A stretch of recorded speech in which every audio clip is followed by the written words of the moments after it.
আসসালামু আলাইকুম।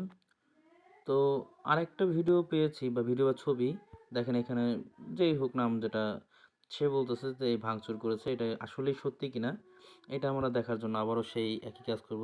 প্রথমে ছবিটা ডাউনলোড করে নিলাম এবং এখানে আমার জেমিনি জেমিনি চলে আসছি।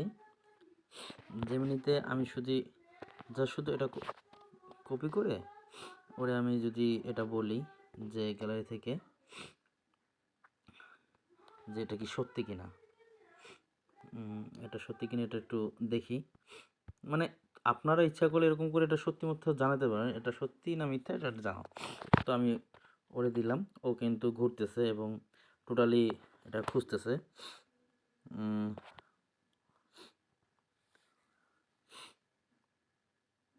হ্যাঁ, খুব সুন্দরভাবে কথাটা বলছে। আমি টোটালটা আমি দিতেছি, দেন একটু আপনার শেয়ার করা ছবিটি সত্য, নির্ভরযোগ্য সংবাদ মাধ্যম এবং আমাদের প্রযুক্তিগত অনুসন্ধানে এই তথ্যের সত্যতা পাওয়া গেছে। ঘটনার সত্যতা নির্ভরযোগ্য সংবাদ মাধ্যম যেমন আরটিভি, কালবেলা এবং চ্যানেল ২৪ থেকে নিশ্চিত হওয়া গেছে যে ২৪শে ফেব্রুয়ারি ২০২৬ তারিখে নাটোরের নলডাঙ্গায় বিএনপি কার্যালয় ভাঙচুরের ঘটনা ঘটেছে। স্থানীয়দের অভিযোগ অনুযায়ী এই হামলার সাথে আওয়ামী লীগের নেতাকর্মীরা জড়িত ছিলেন। নলডাঙ্গা থানার ভারপ্রাপ্ত কর্মকর্তা ওসি জানিয়েছেন যে খবর পেয়ে পুলিশ ঘটনাস্থল পরিদর্শন করেছে এবং লিখিত অভিযোগের ভিত্তিতে ব্যবস্থা নেওয়া হবে। ২.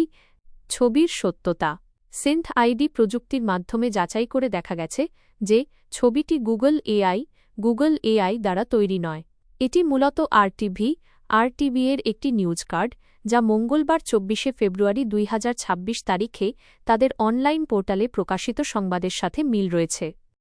সারসংক্ষেপ: নাটোরে বিএনপি কার্যালয় ভাঙচুরের খবরটি সঠিক এবং আপনার দেওয়া আরটিভি এর নিউজ কার্ডটিও আসল।